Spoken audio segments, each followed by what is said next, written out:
Bueno, vamos a rezar. En nombre del Padre, del Hijo y del Espíritu Santo. Amén. Ven, Espíritu Santo, llena los corazones de tus fieles y enciende en ellos el fuego de tu amor. Envía, Señor, tu Espíritu y serán creados. Dios, que iluminaste los corazones de tus fieles con las luces del Espíritu Santo, danos gustar todo lo recto y justo según el mismo Espíritu y gozar siempre de sus divinos consuelos. Por Jesucristo nuestro Señor. Amén. María, sede de sabiduría. San Juan Bautista. Padre, del Hijo y del Espíritu Santo. La idea de acá de los señores, que es una mala idea porque me hacen trabajar, cosa que no alcanzan a entender, que yo digo que me dedico a la filosofía para evitar trabajar, pero bueno, es como esto para mí es un trabajo bastante indeseable por otro lado. Pero la idea de los muchachos es que hablemos 3 martes consecutivos sobre el problema de la ideología, ¿verdad? Es un poco, también yo sugerí el tema. El padre Javier Olivera en su canal de YouTube está dando también un curso sobre las ideologías y yo escuché nada más que la primera clase en donde él habla de la naturaleza de la ideología. Les recomiendo que tenga ganas de enterarse un poco más. No voy a decir mucho de lo que dice el padre Javier ahí, así que lo que puedan escuchar en el canal del padre, en esa clase del padre, puede servirles como complemento de lo que voy a decir acá. En general estoy básicamente de acuerdo con la exposición del padre Javier. Tiene la ventaja de que es muy sencillo, de que lo damos de clase, tratando de no entrar en temas muy difíciles, etcétera, etcétera, o sea que no hay que estar muy preparado filosóficamente y eso como para entenderlo. Esa es la ventaja que tiene. El único problema es que da nada más que una clase sobre la ideología y después se dedica, y ahí yo no lo he escuchado, después se dedican a analizar y a criticar diversas ideologías como el liberalismo, el socialismo, etcétera, el feminismo. Bueno, eso es lo que hace en clases siguientes del padre. Yo escuché nada más que la primera clase, que es a la que le dedica este tema, un poco el tema que vamos a tratar nosotros. El padre mismo ahí recomienda, digo para el que quiera abundar más sobre este asunto, hay un profesor mendocino, el profesor Carlos Massini Correas, que tiene muy buenos, dos libritos muy buenos. Uno yo lo perdí, pero tengo las notas, y el padre Javier lo recomienda. Yo también recomiendo ese libro, se llama El renacer de las ideologías, de Carlos Massini Correas. Es recomendable para el que quiera ir estudiando este asunto. También el mismo autor, Massini, tiene otro libro que se llama La revolución tecnocrática, que es un compilado de artículos, se pueden leer de un modo independiente, pero todos relacionados con este asunto. También recomiendo ese libro, La revolución tecnocrática. Yo más bien voy a seguir las líneas generales de don Rubén Calderón Buchet y por supuesto sin hacer cargo, si bien voy a traer notas de Massini o de Calderón o de otros autores, me hago cargo yo de lo que diga, porque siempre las citas son sacadas de contexto y puestas en el contexto del propio discurso. Así que, digamos, de los errores me voy a hacer cargo yo y no hagan cargo a ninguno de los autores que yo cite, digamos. No hay que citar como para que la autoridad de quien he citado no sé, nos dé cierta garantía de que estamos diciendo la verdad. Así no funciona el discurso. Muy bien. La otra cosa, como son tres martes, tenemos la posibilidad de no ir, tenemos la posibilidad de ahondar un poco en algunos presupuestos filosóficos que si yo tuviera que dar una charla sobre la ideología en 1 hora, por ejemplo, los podríamos ver de un modo excesivamente periféricos. Ahora que tenemos 3 martes como para charlar este tema, me parece que podemos ir más lentamente y podemos ir buscando de un modo más tranquilo las raíces del problema ideológico. Entonces he pensado que podemos dividir los 3 martes de este modo.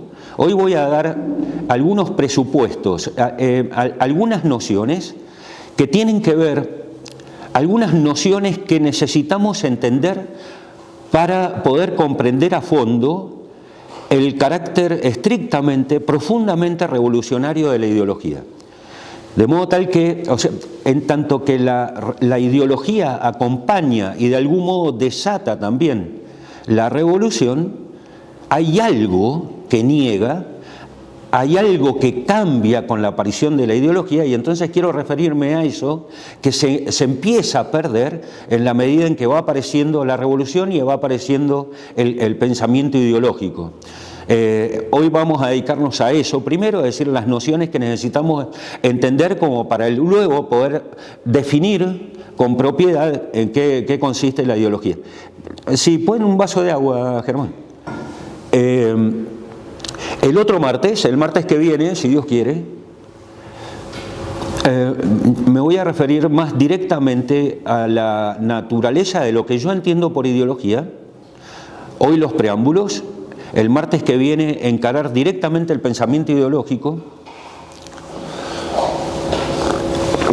La razón por la cual yo considero que la ideología hoy en día en el pensamiento y en el análisis político actual es omnipresente, es muy difícil encontrar un análisis político, un juicio sobre la política, digo en la Argentina y en general, al menos en el panorama que uno conoce más que es el de Occidente, es muy difícil que en la discusión política, el análisis político, no esté presente de un modo muy claro el pensamiento ideológico. En general se juzga a la política desde la ideología, se movilizan acciones políticas desde la ideología, y es muy difícil encontrar algo que no sea ideológico cuando se trata de la política actual. Es decir, quiero mostrar eso porque me da la impresión de que este error de fondo que acompaña, que está como soterrado, digamos, y que es la raíz de todas las ideologías presentes, este error de fondo puede también, es muy posible que esté en nosotros de un modo inconsciente. Dicho de otro modo, la charlita se llama La espiritualidad de la ideología. El título yo de algún modo se lo pido prestado a don Rubén Calderón Bulley, que estrictamente habla de la falsa espiritualidad de la ideología. No se trata nada más que de determinar las diversas ideologías y sus errores. No se trata de estudiar y analizar el liberalismo, el capitalismo, el socialismo, el nazismo, el comunismo, etcétera, y ir advirtiendo en qué consideramos que cada una de esas ideologías está equivocada. No, el problema es más profundo. El problema es que, aunque no existieran esas ideologías, es muy posible que seguiría existiendo una concepción ideológica de la vida y sobre todo una concepción ideológica de la política. Es decir, muchos que no son que no se consideran a sí mismos liberales o socialistas, etcétera, etcétera, sin embargo, podemos advertir que están profundamente ideologizados en sus juicios y en sus proyectos políticos. ¿Se entiende? Quiero ir entonces mucho más a fondo. ¿Para qué? Para que supongamos que todas las ideologías en boga terminen en el fracaso y dejen de existir, es muy posible que con la mentalidad que nosotros tenemos rápidamente estaríamos inventando nuevas ideologías. Cuando el problema no está en la naturaleza de las ideologías, sino en el pensar o mentalidad ideológica. De eso el martes que viene, sobre la naturaleza propia de la ideología. Y el último martes me gustaría conversar con ustedes y reflexionar con ustedes sobre cómo se concretiza el espíritu ideológico en nosotros. Es una charla más política en la que espero poder mostrarles de qué modo el espíritu ideológico es el que debemos combatir para que podamos lograr una acción, una mirada, un juicio estrictamente realista, es decir, no ideologizado de la política. ¿Sí? Quiero compartir con ustedes cuáles son aquellos principios ideológicos que actúan en la Argentina como marco, parece inevitable, como el marco común del análisis político, marco que siempre, al menos yo conozco pocos que se salven de esa concepción, entre ellos Héctor Guiretti. Creo que Guiretti es el que, de los que yo conozco como analistas políticos en la Argentina, es el que evita el pensamiento ideológico en su crítica. Creo que es el mejor analista político en la Argentina, pero en general quiero mostrar cómo nuestras concepciones sobre bien común, Estado, libertad, derecho, sociedad política, son en general concepciones teñidas o corrompidas por el espíritu ideológico. Así que la última será de algún modo una charla, como decir, en donde yo pueda mostrar a modo de ejemplo cómo pesa la ideología en nuestra mentalidad. Sobre todo en un gravísimo problema que lo voy anunciando ahora, y es que no entendemos estrictamente, fuera de lo ideológico, no entendemos estrictamente qué significa praxis política. Así, en general, tenemos una concepción de la praxis política también ideologizada, y eso es lo que ha llevado en muchos círculos católicos a beber de fuentes que ya se encuentran exangües. Es decir, los católicos en general no nos dedicamos a la política porque tenemos una concepción de la praxis política estrictamente ideologizada. Porque en el fondo aquí lo que hay es esto. Esto lo dice muy bien el padre del padre Huido, Antonio, ¿no? En el librito ese, es muy buen libro, El hombre animal político. Al principio, él dice todo el problema, la gran división que existe en la política hoy en día es ideología versus realidad. Yo lo que pretendo es que adviertan cómo el realismo político ha sido sofocado, totalmente vencido por la ideología o el ideologismo político. Es decir, mi intención es que vayamos a una concepción realista de la política y realista en general, en lo teológico, en lo filosófico, en lo moral, etc. Esta omnipresencia de la falsa espiritualidad ideológica es la que explica cómo vivimos en cuanto a la política en el reino de la opinión. Es decir, la ideología implica un desconocimiento tal de la realidad que cuando analizamos la política o tomamos decisiones de carácter político, las tomamos a partir de meras opiniones sin fundamento en los principios de la inteligencia.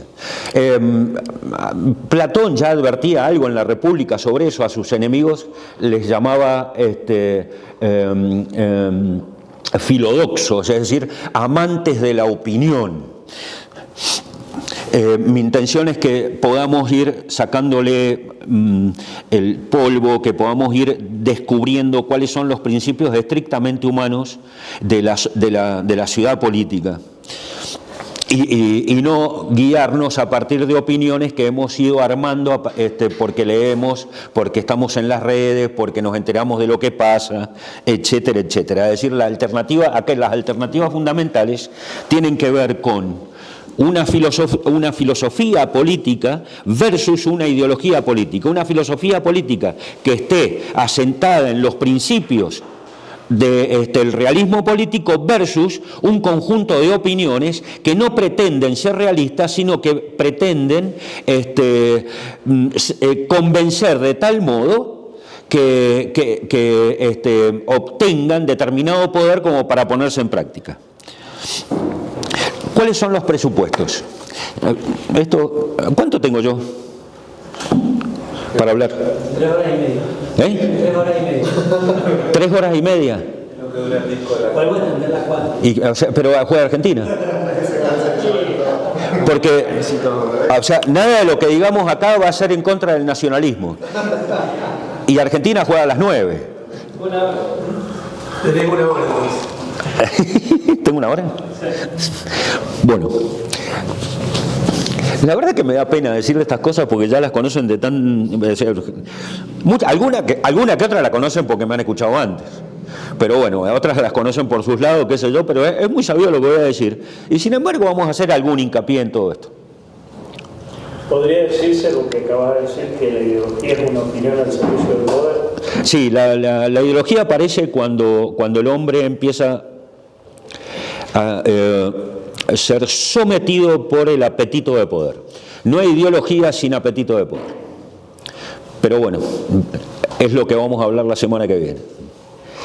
Los presupuestos. Aquí quiero que nos ubiquemos en las civilizaciones, digamos, preideológicas, es decir, prerevolucionarias.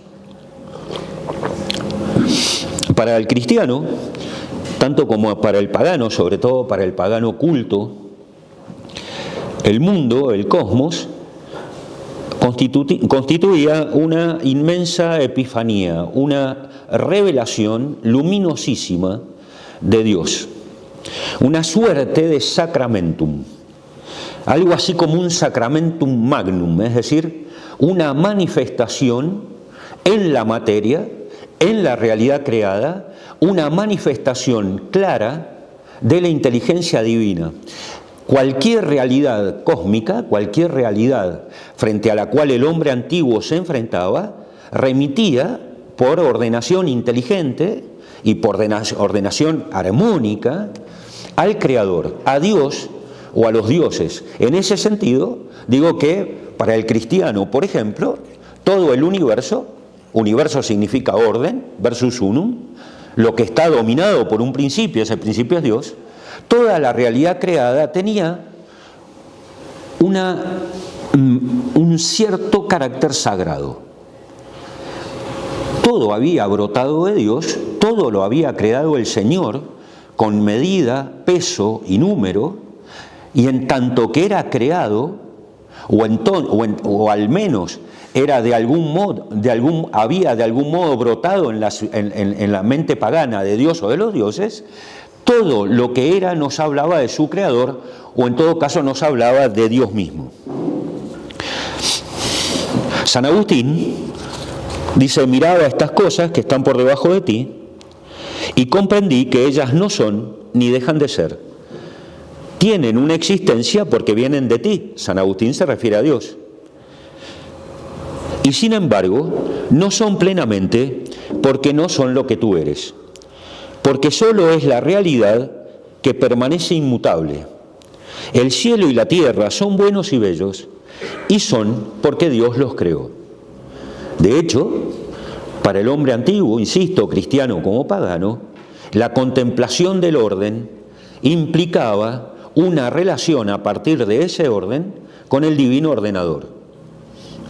Y en ese sentido, en tanto que entendían que las cosas no habían podido ser ordenadas sino por una inteligencia divina, entendían el carácter sagrado que las cosas tenían. Cualquier cosa brotada de Dios tenía ese carácter sagrado, tenía un carácter significativo y de algún modo le permitía al hombre, desde lo visible, remontarse a lo invisible.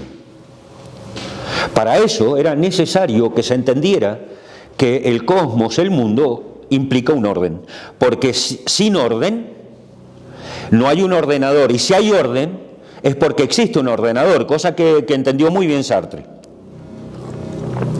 Sartre consideró, ustedes saben, un existencialista extremo, ateo. Sartre consideró que si las realidades dadas tienen una esencia y por lo tanto tienen cierta definición y entre ellas implican cierto orden, había que aceptar la existencia de Dios. Y entonces consideró que para probar su ateísmo, él consideraba que el ateísmo no había encontrado un filósofo que llegara a probar totalmente la inexistencia de Dios, y se propuso él, en su misión filosófica, probar absolutamente el ateísmo. él consideró que los ateos anteriores a él, habiendo negado la existencia de Dios, no lograron probarla. Él consideraba que no podía probarse la existencia de Dios si no se partía por negar la existencia de un orden, de naturalezas o esencias vinculadas armónicamente entre sí. Que todo debía probarse, que todo era nada más que una existencia ciega, puro poder, pura energía, pura cosa existente ahí, sin definición, sin nombre, sin luz. En la medida en que todas las cosas fueran nada, incluso nosotros, puros existentes. Consideró entonces que lo que podemos llamar naturalezas o esencias son aquellas que nosotros, los hombres, vamos fabricando en nosotros mismos y en las cosas de afuera. Solo posee una esencia lo que termina siendo, en definitiva, un artefacto humano. Somos nosotros los que determinamos esencias. De modo tal que de algún modo somos nosotros los que venimos a ocupar el lugar de Dios. Hay una cosa muy inteligente acá. La realidad, lo inteligente de Sartre es advertir que si el mundo, si el universo es ordenado, Dios existe. Aquí hay que entender entonces el primer olvido en esto. La ideología nace cuando empieza a decaer en los hombres la primacía de la teoría, la primacía de la contemplación. Tanto para griegos como para cristianos, los hombres nos movemos en un ordenamiento que no depende de nosotros, que hemos recibido. Es decir, somos parte de un universo, de un cosmos que no hemos hecho nosotros. Y que por tanto, para poder existir de un modo consciente y recto en él, debemos conocer. La orientación fundamental entonces de aquellos hombres prerevolucionarios fue una orientación metafísica y contemplativa del espíritu humano. Si las cosas son bellas, son buenas, son armónicas, son ordenadas y me remiten al principio de los principios, esas cosas debo contemplarlas y conocerlas. La ciudad antigua como la ciudad cristiana se fundamentaron en este hecho. No solo la afirmación de que existe un orden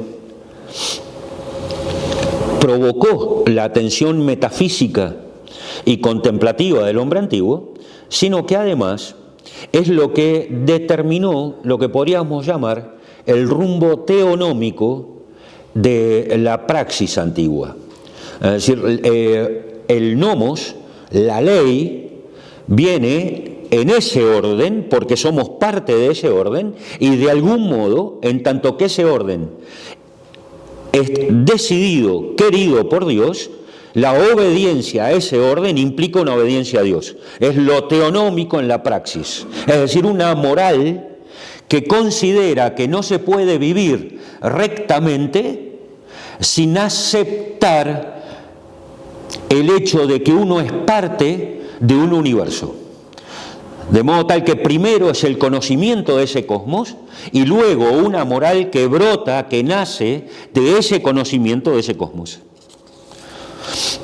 Toda la moral en sus distintas dimensiones, política, familiar, personal, nacieron de esta contemplación del orden cósmico, del orden creado por Dios. Y esto tiene que ser así, piénsenlo, porque es decir, la primacía de la teoría en aquella época está sustentada en el hecho de que existimos en un mundo que no hemos hecho nosotros. Ustedes piensen en cualquier artefacto que hagamos, o sea, cualquier cosa que nosotros hacemos. Yo hago esta mesa, no necesito contemplar esta mesa, porque yo la hice. Me empecé contemplándola, ya sé cómo es. Yo le impuse mi ley a la madera para que terminara siendo una mesa. Cuando yo vivo en un mundo que no he creado yo, que el hombre no ha creado, yo necesito contemplarlo para saber de qué se trata, cuál es su sentido, qué sentido tiene para mí mi vinculación con él, etc. Ahora, si el cosmos no es creado, si lo que existe es nada más que la actividad humana, o en todo caso, si la primacía la tiene la actividad humana, yo ya no necesito contemplar otra cosa que la acción humana. La primacía, insisto, de la teoría o contemplación o especulación en el mundo antiguo está sustentado en la conciencia del hecho de que vivimos en algo dado, en un orden que nos ha sido dado y respecto del cual o lo conocemos o nos rebelamos, pero que no podemos cambiar.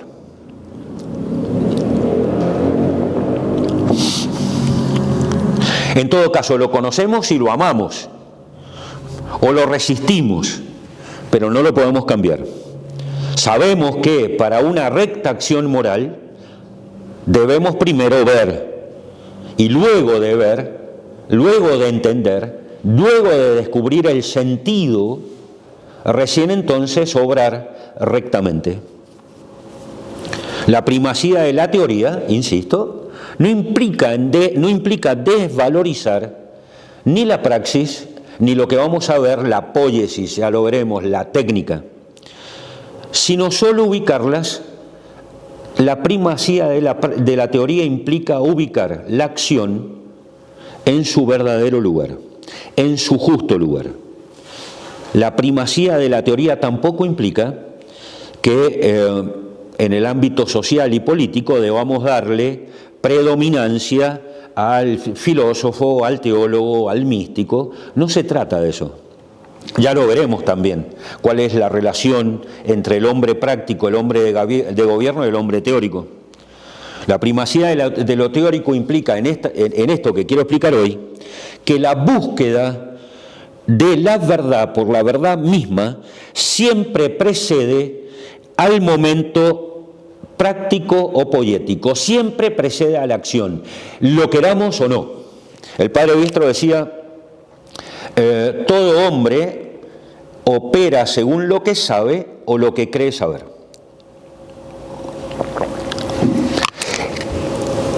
La primacía de la teoría implica también una concepción realista. ¿Por qué? Porque o todo comienza en el conocimiento de lo que se nos ha dado, de lo que llamamos la realidad extramental, todo comienza en el orden creado por Dios, o todo comienza en mi idea. El principio de la ideología, de algún modo, es el principio del idealismo. Y el principio del idealismo, como el de la ideología, es considerar que todo parte del hecho de que todo lo que se me ha dado, todo lo que tengo a la vista, el universo mismo, la sociedad política en la que vivo, es caótico, está mal. Es decir, hay una clausura a la belleza, a la bondad y a la verdad de las cosas, y comienza a ingresar en el hombre lo que podríamos llamar el espíritu de contestación, la impugnación del todo. En general, el ideólogo mira su sociedad política y comienza por decir: esto es un desastre, todo está mal, necesito de un poder, de una voluntad de poder que a este desastre le ponga orden. Y ese poder debe obedecer a ¿qué? No puede obedecer a la realidad que considera caótica, debe obedecer a su principio de orden, que no es otra cosa que su propia idea. Es por eso que en general la ideología es maniquea, porque va a oponer la idea, que en sí misma es un proyecto maravilloso, hermoso, luminoso, etcétera, etcétera, lo va a poner a una realidad que es siempre decadente, que es siempre un desastre, que es siempre un caos, que es siempre un desorden. La apertura de la inteligencia y de la voluntad a la realidad extramental, a todo lo que no soy yo, implica siempre una apertura que espera llenarse de verdad, de bondad y de luz, de belleza. Ustedes lo van a notar esto. En general, las concepciones sobre la política que son extrapolíticas, es decir, juzgo el desastre que es mi sociedad desde fuera de mi sociedad y a partir de mis cánones preconcebidos respecto de lo que tiene que ser esa sociedad, en general quien hace este ejercicio, que es estrictamente ideológico, lo hace con un cierto espíritu, como decía San Pedro, evitad la acritud. Este ejercicio no se puede hacer sino desde un espíritu agrio. En general, los ideólogos que se plantan fuera de la sociedad política para considerarla caótica son espíritus amargados, son espíritus contestatarios, son espíritus de impugnación. La ideología nace a partir de la impugnación del todo. Todo está mal. Todo es un desorden. Si todo es un desorden y yo soy quien realice ese juicio, no lo puedo hacer sino comparando lo que creo que es con mi idea. Es una concepción ya subjetiva, subjetivista de la política. ¿Me siguen? Si no es apertura y contemplación, es clausura e impugnación. No van a encontrar una ideología que no nazca, que no parta de este espíritu de impugnación.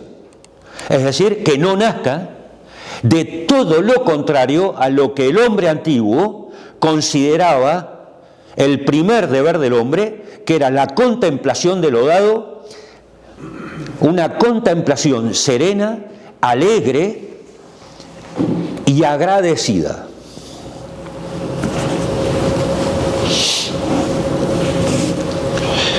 La teoría o especulación es una de las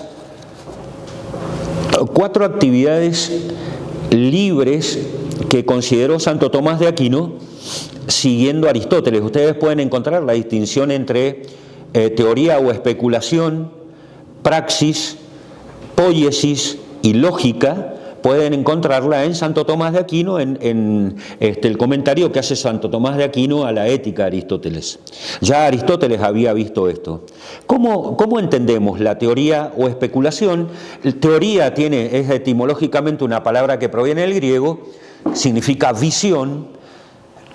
En latín, la traducción de teoría es especulación. Especulación viene de espejo. Y se entiende por especulación, metafóricamente, la inteligencia no es sino un espejo frente a la realidad dada. ¿Ven? La inteligencia capta como un espejo aquello que tiene delante. De ahí viene el término especulación. De especulación viene espectador. De teoría viene teatro. Siempre están, en el fondo de estos términos que significan lo mismo, siempre está la idea de un mirar, estar frente a un espectáculo, estar frente a algo maravilloso. Es decir, hemos perdido, en la medida en que hemos perdido la noción de la importancia de la contemplación, de la teoría de la especulación, hemos perdido a la vez, o en todo caso por esta razón, la capacidad de entender que somos parte de una sinfonía extraordinaria. Sí. Roberto, ¿puede ser entonces que esta actitud de impugnación permanente, esta actitud que decís de impugnación permanente en la ideología, nazca de una postura de la ira? En general no, primero es la impugnación y luego la ira, pero es muy común. Que nazca, en el fondo, en realidad, ¿la sostenga siempre la ira o la pereza? Hablemos más fuerte. ¿En el fondo lo sostenga la ira o la pereza? Sí, no tengo dudas de eso. Más bien la ira, sí. Sí, en general, esto lo vamos a hablar la semana que viene. Quiero mostrar cómo, en tanto que toda ideología es maniquea, toda ideología implica un espíritu pugnaz, un espíritu contestatario, un espíritu en lucha, no hay un espíritu bélico. La ideología, la política en tanto que es ideológica y solo ideológica, ya no contempla el fin de la paz, sino que es siempre una acción frente a enemigos o frente a adversarios. Sí. Así que lo vamos a tratar ahí. Les decía, la teoría, Santo Tomás de Aquino considera que, siguiendo Aristóteles, existen 4 acciones libres. Hay una que no voy a tratar, que es la acción lógica, que es el modo en que nosotros naturalmente ordenamos nuestros conceptos o ideas y nuestros juicios para llegar a conclusiones. No voy a tratar el problema lógico, de la lógica, pero sí la teoría, la praxis o moral y la poiesis o actividad productiva o técnica. Son 3 acciones de carácter libre según Santo Tomás de Aquino que sigue Aristóteles. La teoría o especulación tiene como fin el conocimiento, la contemplación, la asimilación, la vinculación por intelecto y por amor de la verdad misma. Busca la verdad nada más que por la verdad misma. Teoría es querer vincularse por el conocimiento con aquello que el Señor ha creado, con el orden de las cosas, nada más que porque en sí mismo es bueno. No pretende el teórico un conocimiento para otra cosa. Es decir, acá hay una afirmación de Gilson que a mí me parece muy esclarecedora. Gilson dice: quien busca la verdad para otra cosa no ama la verdad, sino aquello que busca a través de la verdad. Si yo busco la verdad para ganar plata, estoy amando la plata, no la verdad. Es decir, en realidad siempre lo que busco es el fin y no el medio. Es decir, lo que amo es el fin y no el medio. En todo caso, el medio lo amo en tanto que es conducente a un fin. La contemplación o teoría se plantea, es una acción que tiene como fin el conocimiento de la verdad, nada más que para conocerla. Y puesto que nada más que para conocerla, un cristiano entiende que constituye el fin de la vida humana y más estrictamente la felicidad.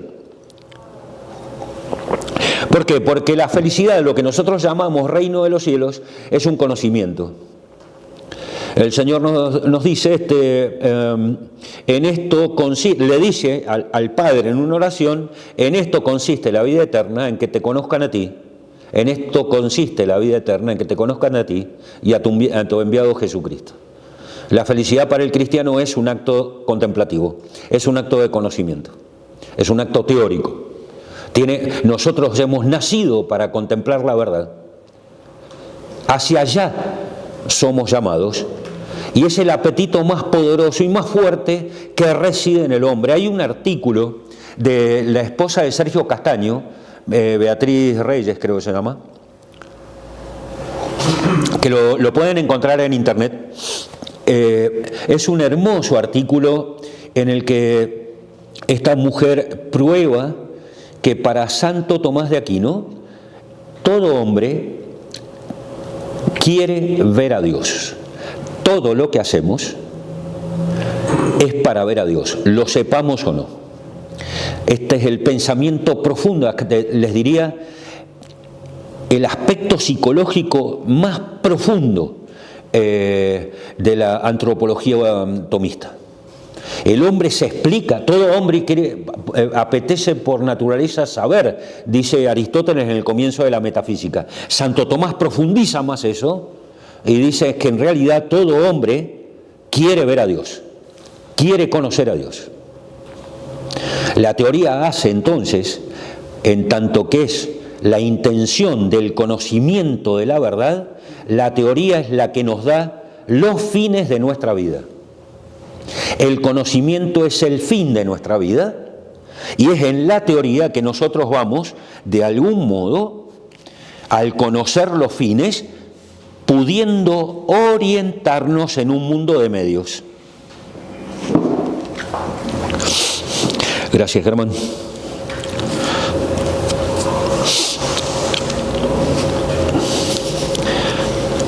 Este conocimiento, el teórico, ¿me siguen? ¿Vamos bien? Este conocimiento tiene un aspecto que les diría para el materialismo moderno, un aspecto casi diría misterioso. El afán, la búsqueda de conocer algo por conocerla, buscar algo por amor, buscar la verdad por puro amor, que es el fin de la teoría, es una acción inmanente. Y es importante que se sepa que es una acción inmanente, es una acción que comienza en un sujeto y termina en el sujeto, o en todo caso que comienza en un sujeto y permanece en él. Le llamamos inmanente, de inmanere, es decir, que permanece dentro. Hay dos acciones inmanentes, libres, humanas, la teoría y la moral.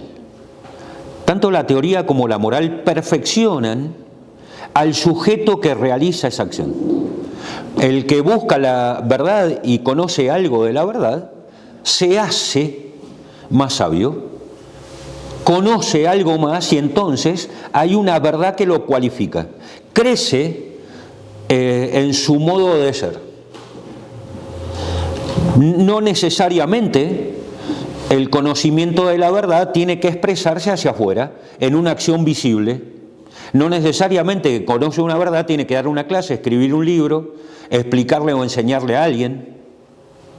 El conocimiento de la verdad en ámbito teórico es estrictamente inmanente, perfecciona el sujeto en la medida en que encuentra la verdad, se hace mejor. Él, a sí mismo, tiene que ver con el ser del sujeto. Un ser accidental, claro. Es accidental, el hombre sabio sigue siendo un ser humano, pero es más sabio, es. No significa que haga algo, es. La moral tiene que ver no con lo que hacemos, tiene que ver con lo que somos, y la sabiduría no tiene que ver con lo que hacemos, tiene que ver con lo que somos. Inmanente, la nota de inmanencia, para mí es importante que se sepa. Descubrir en los seres su logos profundo, esa es la teoría. La teoría es buscar fuera de mí el logos misterioso que hace que las cosas existan y sean como son, su sentido profundo. Busco el sentido profundo de las cosas porque al tener inteligencia necesito conocer el sentido profundo de las cosas. ¿Para qué? Para nada más. Porque no tengo una inteligencia como un instrumento. Mi inteligencia me constituye. Soy un animal racional, soy un animal inteligente. No es que tengo la inteligencia como tengo un auto, no es que tengo la inteligencia como tengo un brazo. Soy, y la cualificación de una de las potencias que me constituyen me cualifica a mí como persona, me da un ser. La moral igual, es inmanente, ¿entienden la nota de inmanencia? La nota de transeúnte, las acciones transeúntes empiezan en un sujeto y terminan produciendo algo. Entonces yo tengo la madera y le di una determinada perfección a la madera. Hice mesas y sillas. Tengo un campo, lo sembré, lo cultivé, le di una cierta perfección al campo. Ahora está cultivado, tiene plantas. La teoría comienza en mí, termina en mí, en lo más secreto de mi espíritu, en lo más secreto de mi interioridad. Realizo actos inmanentes porque al tener un alma espiritual soy capaz de realizar actos que comenzando en mí, terminen en mí. Me perfeccionen en cuanto a mi ser. ¿Me siguen? ¿Vamos bien? ¿Y qué es lo que me perfecciona en cuanto a mi ser en el ámbito de lo teórico? Que la realidad tiene un logos, que la realidad tiene un sentido, que la realidad tiene un idioma. Es un idioma. Se puede entender, es inteligible. Si yo puedo entender la definición de las cosas, si puedo entender el sentido de las cosas, si puedo entender el sentido y la definición de las cosas, entre ellas a mi prójimo, es porque Dios las ha creado de un modo inteligible, las ha creado de un modo legible. las puedo entender porque el Señor les ha dado inteligibilidad, porque las ha creado con su intelecto y no con su pura voluntad. Las cosas no existen por la sola fuerza ciega de Dios, existen porque nacen de su sabiduría y están para nosotros, para que seamos capaces de leerla.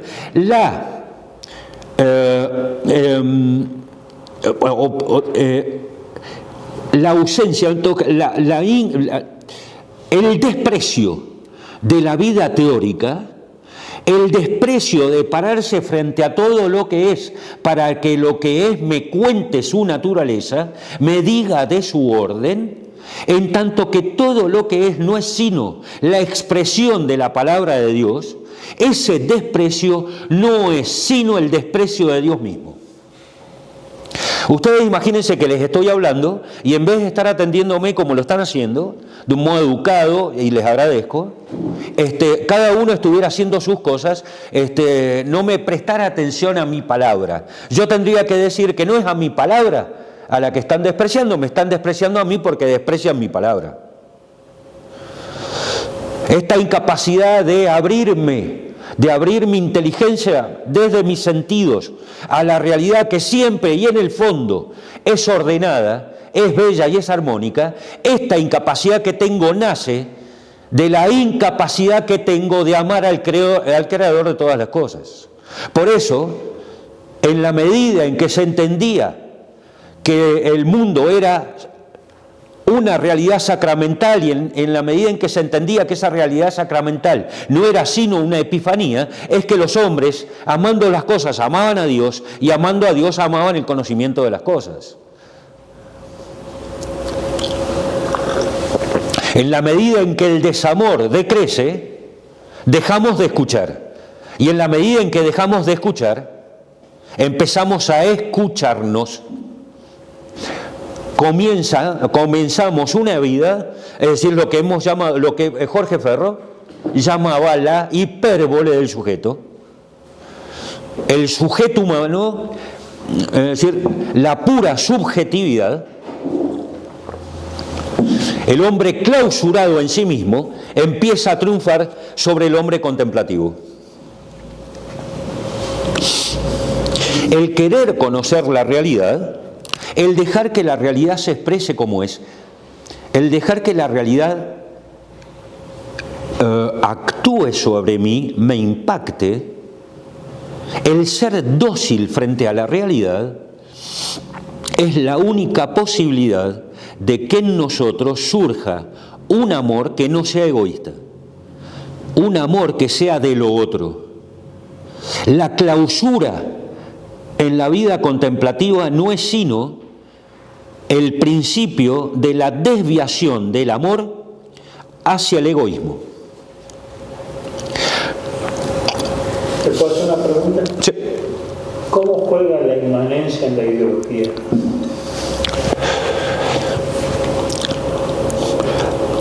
Todo ideólogo es un ser humano y... A ver.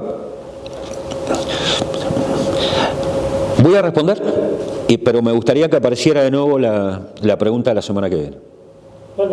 No, pero quiero decir algo.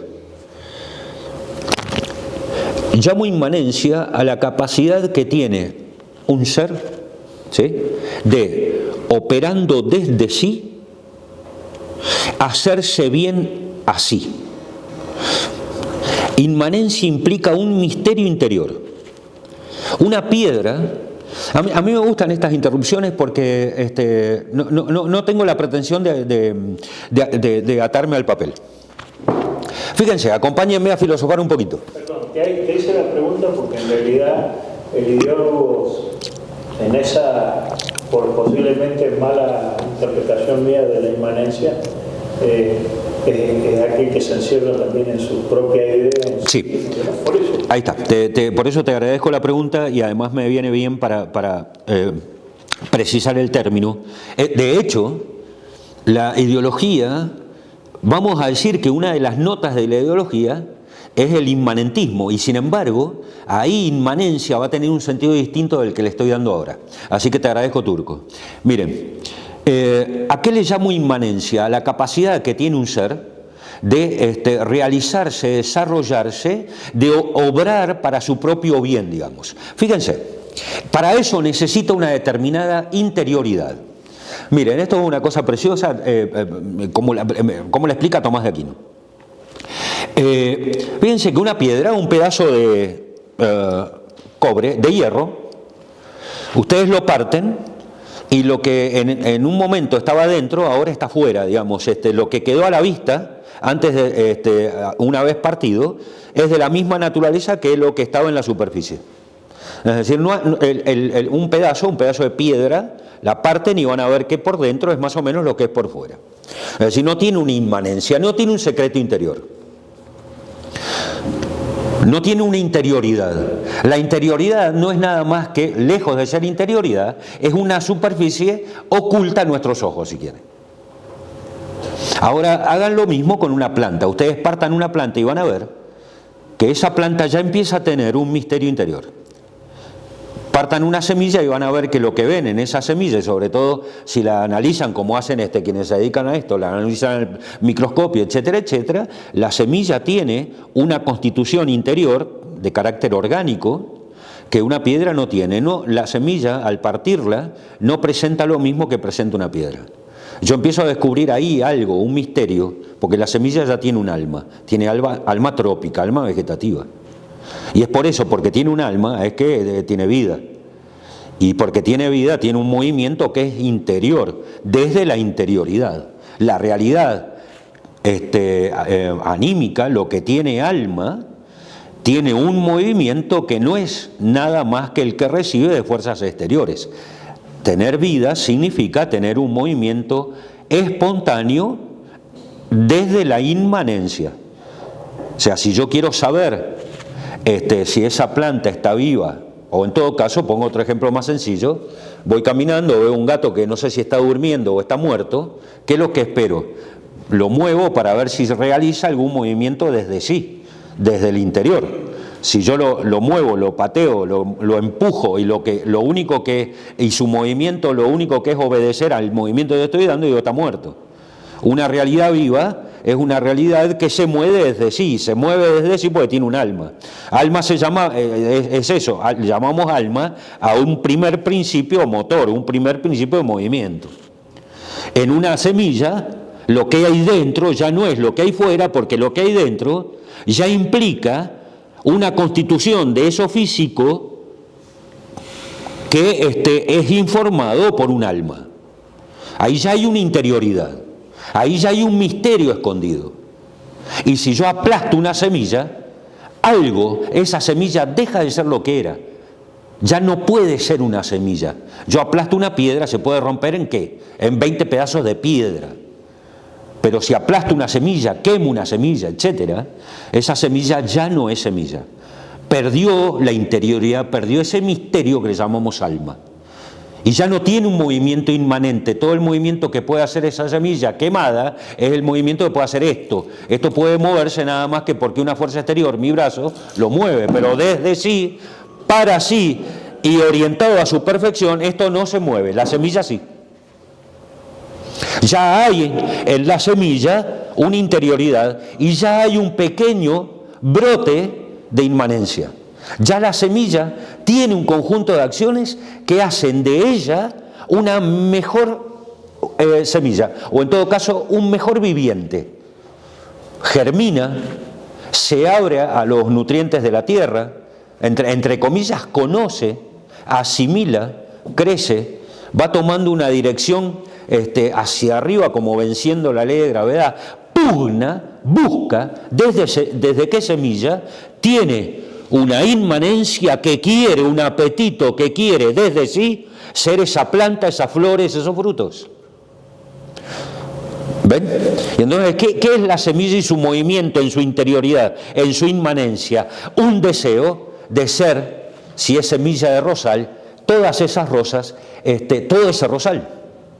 Ahí hay la primera inmanencia en el animal, también se da de un modo más perfecto, porque la inmanencia del animal es una inmanencia que al tener sentidos expande su mundo de vínculos. La semilla solo está vinculada con la tierra, con este cielo, etcétera, etcétera, el animal puede ver, puede oír a distancia y lanzarse hacia lo que necesita. Pero ¿desde dónde se lanza? Desde su inmanencia. Y entonces el perro va a buscar el hueso, toma el hueso, lo come, lo rae, lo que sea, y está siendo mejor perro. Los gatos vieron cómo están todo el tiempo jugando con la madera y qué sé yo, están afilando sus uñas, son divertidos los gatos. Quieren ser mejores gatos, quieren ser gatos más bellos, porque la belleza es la expresión luminosa de la verdad. Una rosa es bella cuando es muy rosa, y una rosa ya no es tan bella cuando está ajada. Los animales, como nosotros, tendemos a nuestra belleza, a la expresión mejor de nuestra naturaleza, de nuestra definición, y en tanto que estamos vivos, lo hacemos desde dentro, en esa inmanencia. El problema, en todo caso, el salto, es que nuestra inmanencia en comparación a la animal y al del vegetal es infinitamente mayor. ¿Por qué? Porque el animal llegará a, si es un animal de esos que no mueren por un accidente o lo que sea, y puede llegar a su momento de esplendor, es un perro hermoso, un gato hermoso, un caballo, tarde o temprano muere, y cuando muere, toda su intención vital no hace sino regresar a la tierra, de modo tal que no hay una inmanencia total.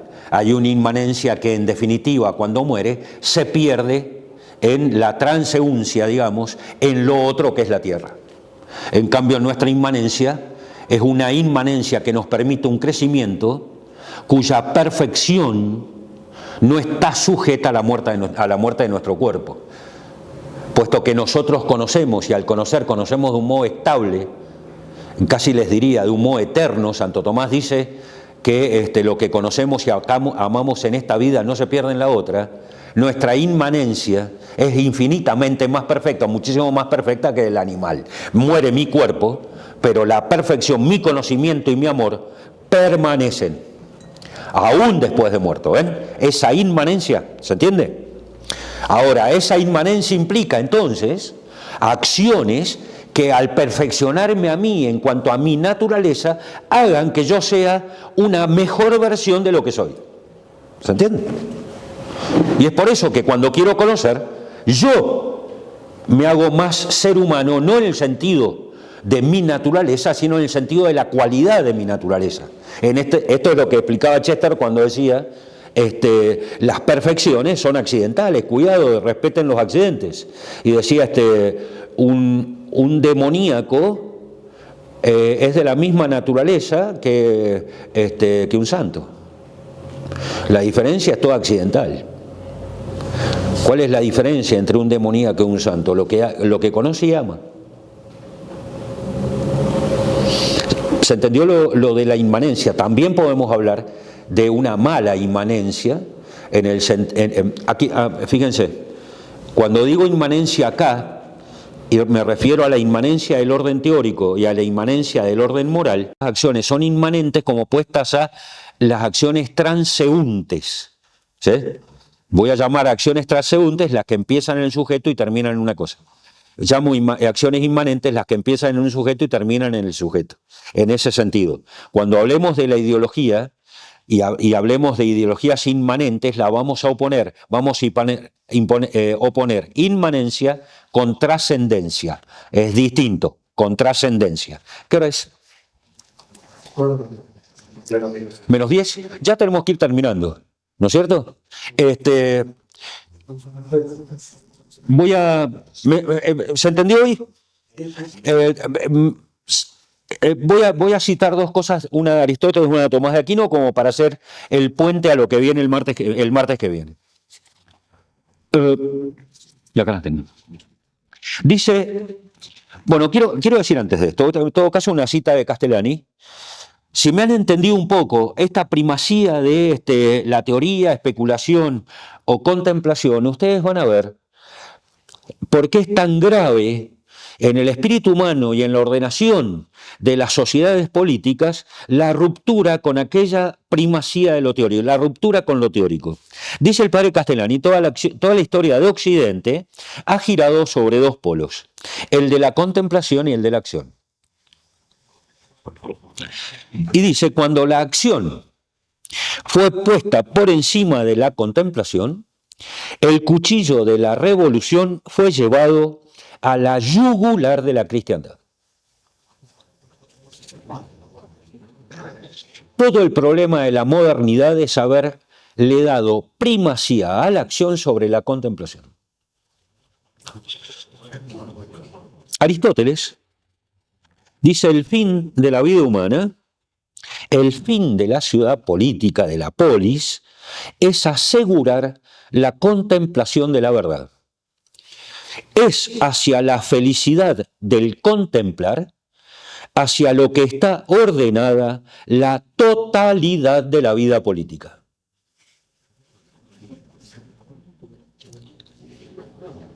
Lo vamos a charlar la semana que viene. Y por último, esto también lo vamos a volver a hablar, Santo Tomás de Aquino. A la contemplación de la verdad se ordenan como a su fin todas las operaciones humanas, porque para la contemplación perfecta se requiere la incolumidad del cuerpo, a la cual están ordenadas todas las producciones del hombre necesarias para su vida. Se requiere también del sosiego de las perturbaciones de las pasiones, el cual se obtiene por medio de las virtudes morales y de la prudencia, y el sosiego de las pasiones exteriores, que es lo que denominamos paz, de tal suerte que, si se consideran rectamente, todos los humanos oficios se ve que están al servicio de los que contemplan la verdad. Santo Tomás de Aquino. De nuevo, entonces, vamos a poder entender la ideología y y lo que podríamos llamar la nota de renuncia constante a la realidad del ideólogo a partir del hecho de entender la importancia que tiene que nosotros tengamos actitudes de carácter contemplativo frente a la verdad. Sobre este asunto hablaría varias horas más de 3 horas y media. Pero bueno, hay que decir un poco más orientado a la ideología y no más. Pero así como Santo Tomás, en todo caso, Aristóteles consideran que el fin de la sociedad política es la contemplación de la verdad, yo les podría decir algo. Esto no afecta, esta ausencia de capacidad, el no entender la primacía en nuestras vidas, no entender la primacía de la teoría de la contemplación, en el fondo, puesto que no conocemos la verdad sin una acción teórica, o sea, si nuestro encuentro con la verdad es por la teoría contemplativa, podemos decir que si no existe eso, nuestros amores no son verdaderos. Es decir, quien no bebe en la fuente de la verdad no puede sino amar de un modo falso. Así que tiene una dimensión, esto tiene una dimensión, aún desde abajo de la sociedad, como causa material, la capacidad que tengamos de vincularnos con los demás, o desde la contemplación, desde la teoría, o desde otro lado, desde la verdad del otro, o desde otro lado. En general, nosotros nos vinculamos con el prójimo desde un lugar que no es precisamente el lugar de la verdad.